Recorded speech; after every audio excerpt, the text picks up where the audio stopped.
Družinska hiša Goršetovih v Rožni dolini, prepisana na ženo. Plutal, nepremičnine iz stečaja, ki naj bi jih preko slamnatega lastnika obvladoval Gorše. Dva primera najpogostejše prakse, ko storilci, vedno korak pred organi pregona in sodišči, poskrbijo, da je njihovo imetje skrito, nedotakljivo in jih čaka. Tako kot bo Goršeta čakala tale vila. Skobnega skrita, ne samo pred nezaželenimi pogledi, pač pa tudi pred oškodovanci in državo, je tale več kot 1 milijon evrov vredna vila v Savudriji. Njen formalni lastnik je sicer podjetje Finis, a bi Gorše težko zanikal povezavo z obmorskim razkošjem. Edini ustanovitelj družbe Finis je namreč prav Brane Gorše. Sedež Finisa je tu na naslovu vile Lavra 116 Savudrija, registrirano pa je kot nepremičninsko podjetje. Iz registrov izhaja, da še deluje.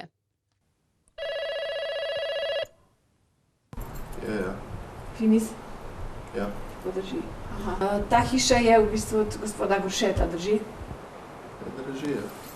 Ste sin, verjetno, ne? Ja.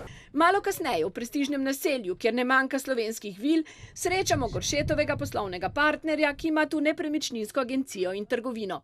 Preko Finisa sta poslovala skupaj, potem pa ju je sprl denar. Kdo je gradil hišo? Ja, Gorše je gradil hišo, ne, on je gradil. Ja. Katerega leta? Ne vem, koliko je od tega, že 4 leta nazaj. Ne. Ne le, da Gorše vilo še danes stoji. Ko je lani v sojenju v zadevi Sikura zanj postalo prevročen, je očitno zaslutil, da bodo organi pregona lovke za njim slej ko prej stegnili tudi v tujino, je dan po prvem predobravnalnem naroku lastništvo prepisal na očeta in tasta. 18. marca letos pa je, očitno kar iz koprskega pripora, v katerem je od februarja, Gorše izbrisal še zadnjo uradno sled. Na očeta in tasta je prepisal še zakonito zastopništvo in se umaknil z direktorskega stolčka. Žal mi je, da so sam njega zaprli, ne? Ko veliko večji lopov je šel v Slovenijo od njega, pa hodil po cesti. On je pač bil žrtev LDS-a. Tako tožilstvo kot sodišče smo nagovarjali, naj zavarujeta Goršetovo premoženje že pri Sikuri. Vložili smo 85 zahtevkov, a jih je sodišče zavrnilo, pravi predsednik Združenja upnikov Sikure in Hidra.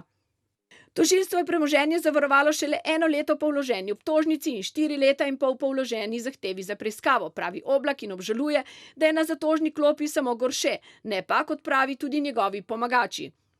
Predvsem iz vrst stečajnih sodnikov, pa tudi predstavnike Banke Slovenije, da ne omenjam cehovskih združenj, torej odvetniška in pa zbornica upraviteljev. Gorše je, spomnimo, užival neomajno zaupanje tudi še, ko je bil v kazenskem postopku. Tako so na primer v času sodne preiskave z Banke Slovenije prihajale ocene, da je Gorše delal skrajno profesionalno in po visokih moralno-etičnih načelih, da so imeli v njegovo strokovnost polno zaupanje. Stečajna sodnica Jelka Rozman pa je na vprašanje upnikov, kdaj bo Goršeta razrešila, odgovorila, da nikoli.